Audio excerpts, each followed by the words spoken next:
Welcome to the KuppingerCole Analyst Chat. I'm your host. My name is Matthias Reinwarth. I'm an analyst and advisor at KuppingerCole Analysts. And so is Patrick Teichmann. He is a lead advisor with KuppingerCole Analysts. He's been a guest already once, but here again we have a topic to discuss which he, as a seasoned advisor, can present perfectly. Hi, Patrick. Good to have you.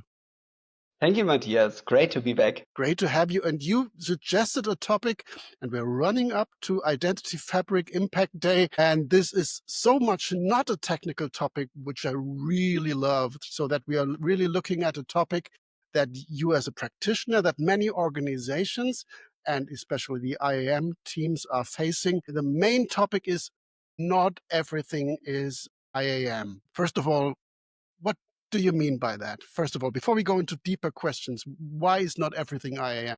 Yeah, if you look at identity, sometimes you could be thinking that everything is somehow connected to identity, and this leads to a very practical problem in organizations, that a lot of organizations tend to assign a lot of different responsibilities that might sound like IAM, but are not at the core, to IAM teams, to IAM organizations, and think it fits their best, although there might be not the necessary skills or the necessary knowledge to really drive this topic. And therefore, this is something that I have experienced quite a few times in different organizations, in different roles, and therefore is a topic that, yeah, I'm always keen to discuss.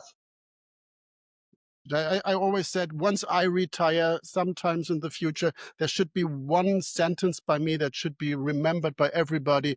IAM should not solve HR problems. And I think that is part of the overall game. And this is something that I learned in the late 90s, and it has not changed up until now.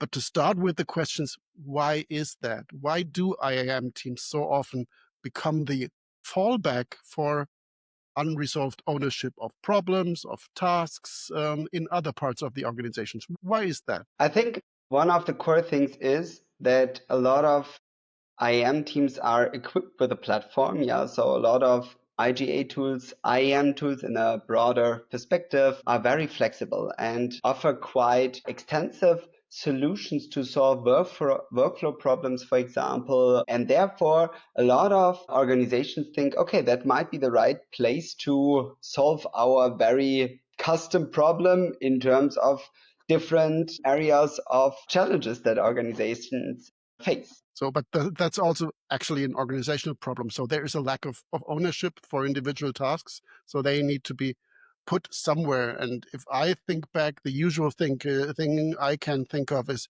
the management of external users. There is no proper platform for that. So the question is, hey, you have this nice IAM workflow self-service engine thingy. Can't we use that for the creation of external users? And the usual answer you should give is no, because there should be a proper process upstream for that. So and then we can inherit this data.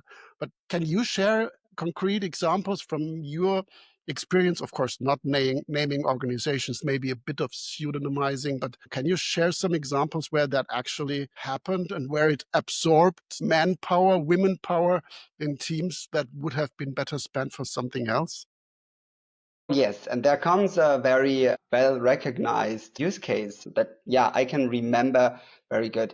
And that is about, we need the manual process for onboarding internals. And I was asking, why is this the case? We have HR feed, and the data comes from there. And there's the thing, sometimes people show up without a signed contract, and therefore we need, and HR only maintains the data once the contract is there. So if they show up on the first day with their contract in their hands and want to start work, we are not fast enough to onboard them. And therefore then was the requirement to build a workaround inside IAM to have a kind of quick onboarding and then later map the identity to the HR data. And that, of course, increased the complexity of the solution, but also then require that there's another input form for creating these identities, as well as then doing the mapping and so on. So it created a lot of organizational overhead by having not the up-to-date data to the right point in time. Right, so that sounds like a recipe for chaos, actually, because you need to fix things afterwards, and I think that's one starting point. Any other examples that you want to share, or that you might want to share or can share? I think it is also, or what tends to happen is when you are touching with an IAM project, certain access management tools, that you have in your organizations that grew organically, and now no one really feels responsible anymore, but it's used quite frequently. And the thing is, then sometimes you inherit the responsibility by touching it, by somehow the necessity to clean it up to some extent during your project, and then at the next day you are now responsible. Might seeing yourself responsible in the asset management tool by just having asked for some basic data. So this is also something I know very well, where responsibility comes through the back door. Right. And to put it positively, IAM teams are usually very much visible because they are doing things and they are doing processes, they are implementing systems that are employee facing, that are external facing, or external users facing. So they have this visibility, and they are, in the best of all worlds, they are understood as being competent. So they they do their stuff, they do it properly, they are understood for solving issues. And next time they are sitting in a project room and there is a new task to delegate, chances are that this magically turns into an IAM challenge. So this is something that I've seen in many times as well. So, but there's a danger behind that. There's a risk behind that. And let's maybe talk about these risks. Now you have taken over this responsibility. You are doing it properly. You are solving that issue. What's the downside? I think if you have not streamlined your strategy with what you're taking over the ownership for, then you're running in a lot of risks. I would say first one is you're doing something you might do not have the knowledge for. So this means it could have negative impact on the service quality itself, because a team is doing something they don't have the required knowledge or skills for. So it also possesses a risk in terms of the service quality. Another thing is that if it just bumps into your team and you take over the responsibility, maybe you get one employee from the organization which is also shifted to your department for doing it, then you have That would be to. nice. That would be nice. Sometimes the idea is, okay, you don't get any additional FTE, but just do the work. But if you might get it, you have to think also about the business continuity of your services that you're offering. Do you have enough personnel to do it during sick leaves, during vacation time? Have you have any opportunity to scale externally? Do you have the proper market knowledge to scale externally? So when taking over a responsibility that is not core of your business, you run into a lot of risks, maybe also into issues if they materialize. And then you have to really rethink, how do you want to tackle these ideas? And they might include a complete rework of your operating model. Right. And just what you said, the operating model, as I mentioned before, and this is not necessarily the commercial break here, but I know that you will be talking about the target operating model at the Identity in Fabric Impact Day, and I will be talking about presenting and organizing your overall IAM service alongside or along the lines of the Identity Fabric. So getting to a portfolio-based service delivery platform for all types of identities, but focused on the services you want to provide and not those that you inherit from somewhere. So really defining what you actually want to do and putting a price tag on that, and delivering it with SLAs, with KPIs. That's what I will be talking about, at least as a kind of slight hint, what will be a topic there, how to operationalize the identity fabric there. But what you said, target operating model and maybe my service portfolio as the basis for delivering services, is this a way to solve this issue, at least partially?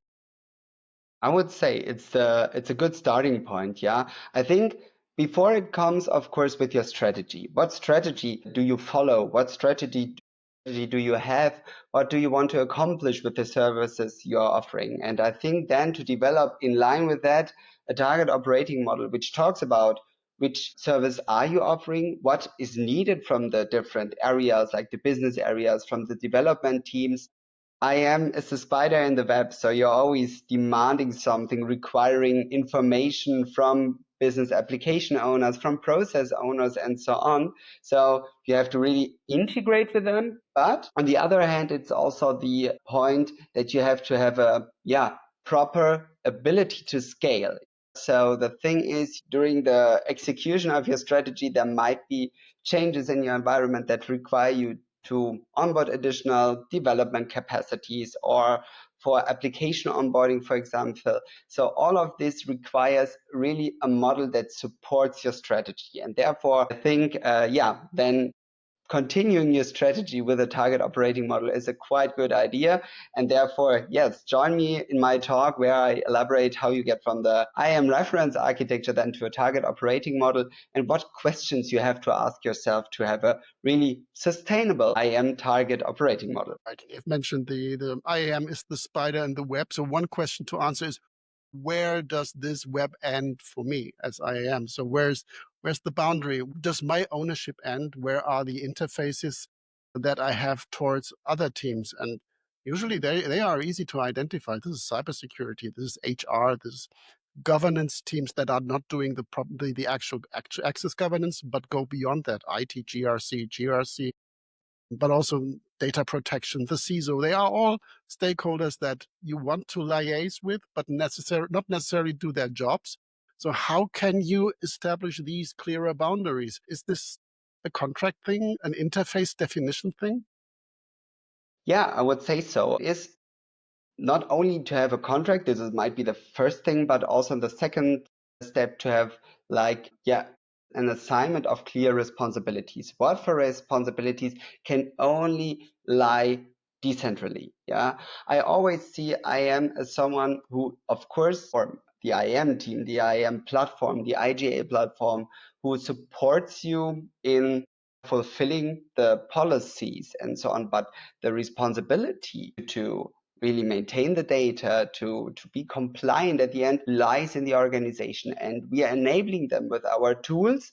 But at the end, you need to make everyone aware about their responsibilities to maintain the organizational targets at the end. And yeah, of course, a contract is the first step, but then utilize things like, for example, a RACI matrix or a RASCI matrix, the extension by a supportive function, to really make it work for you and to also have your clear boundaries. Where does your central responsibility end and where does the decentral responsibility start? I have this additional saying. I've mentioned my first saying already. IAM is always best when it's done collaboratively, when you're working together with people, when you are, and that's a good thing, a center of competence for what you do, which is IAM, which is the processes around that, and you enable others. You make them able to do their own part of the work on the other side of the interface by communicating properly with them.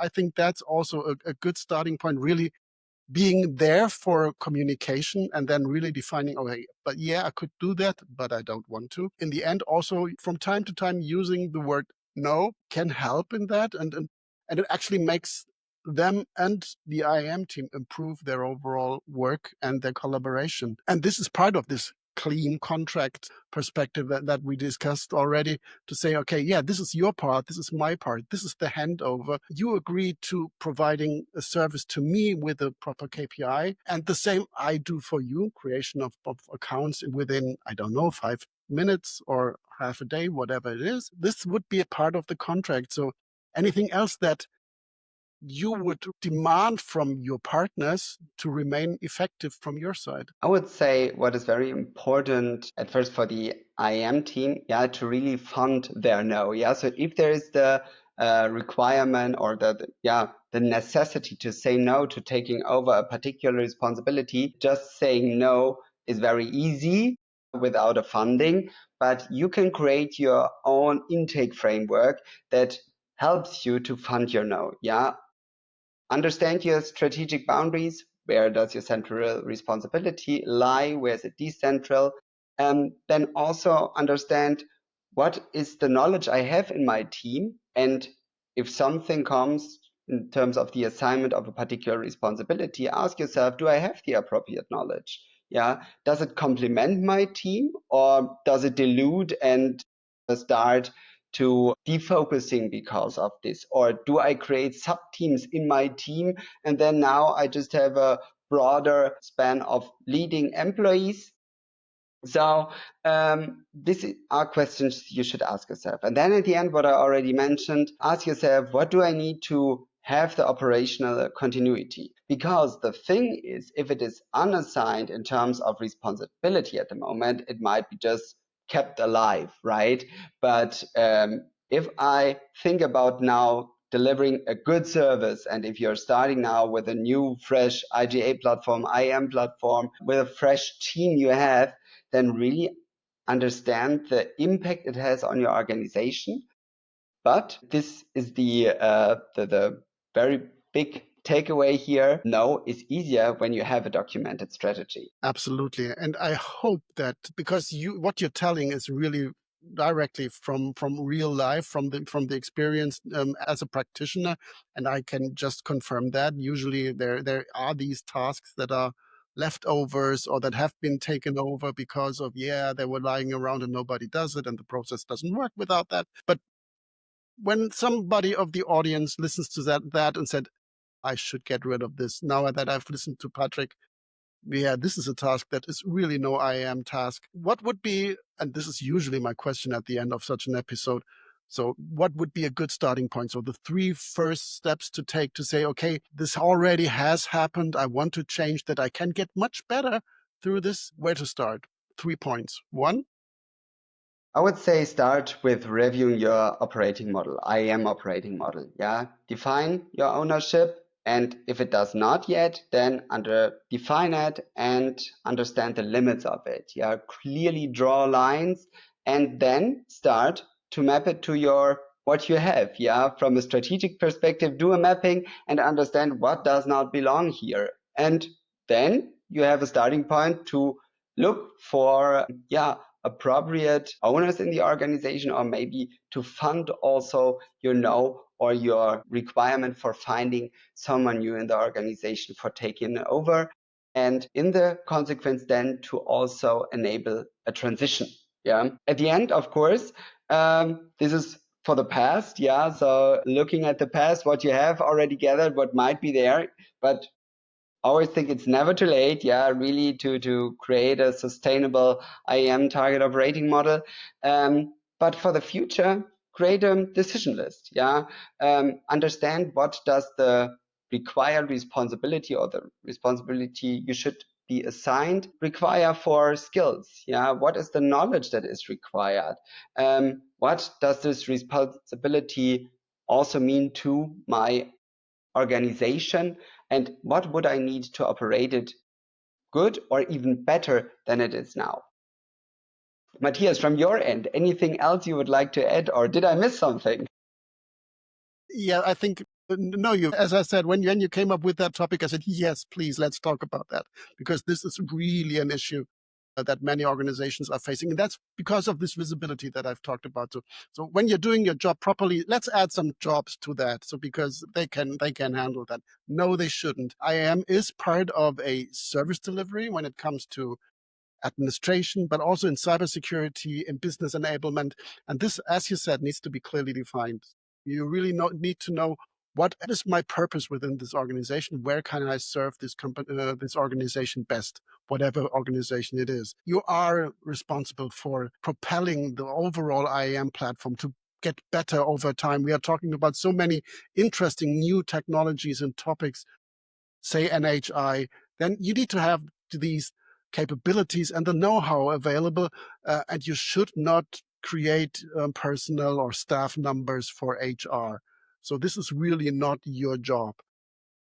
And when somebody says, hey, I cannot handle these cross-organization movers because there is no handover in the HR system, can I use IAM for that? This does not belong there. This is not the task for an IAM. You will be inheriting the data that comes from these 2 systems. Make sure that you get your stuff done. And that's the story to tell. This is not always easy. You need support. And I think that is the answer to your question. You will need support by those who understand the bigger picture. You do, of course, your IAM, we understand bigger pictures, but you need to have support by somebody who actually says, no, this is not an IAM task, this is a cybersecurity, this is an HR task, this is whatever task. And telling that story, I think, is very important to make sure you are in that corner where you belong to. And this is not a derogatory sentence. Doing IAM properly is a challenge enough, especially with growing regulatory requirements, with growing cybersecurity requirements, with identity being that area where attacks and threats are increasingly aiming at. There's enough to do there, not get to everything else that somebody or that nobody feels responsible for. Long answer. I hope that answered your question. Anything to add from your side? Also looking at Identity Fabric Impact Day in September in Munich, and your talk and my talk. We both will be there. We will be both moderating. So for those interested in getting to know these two guys more in person, join us. Yes, and open for discussions, open for your views, and maybe we can come here again together and discuss the insights that we get in practical. I think one last sentence I would like to address here. If you sharpen your focus in IAM of your team, you will improve your service quality too, because you have a sharp focus and do what you're intended to do and not 100 parties at the same time. Nothing to add from my side. Thank you very much, Patrick. For those who are listening and those who have questions, as Patrick said, if you're watching this on YouTube, leave a comment in the comment section. We are monitoring that. If you have any specific questions that you would not like to put on in a YouTube comment, reach out to us. We are easily to be found at the KuppingerCole website, and the mail addresses are there as well. Reach out to us, and if you say, okay, I always wanted to get rid of that task. Can you give me a hint? This is not advisory sales. This is just give me a hint. How can I tell that story? Please reach out to us. We will be happy to discuss that with you. For the time being, Patrick, thank you again for being my guest today. Looking forward to having you again. Hopefully again with such a real practical, real life topic to discuss, apart from all these shiny new technical solutions that we're discussing, because doing things right sometimes is the bigger challenge than the new technology. Thanks, Patrick. Thank you very much, Matthias. Bye-bye.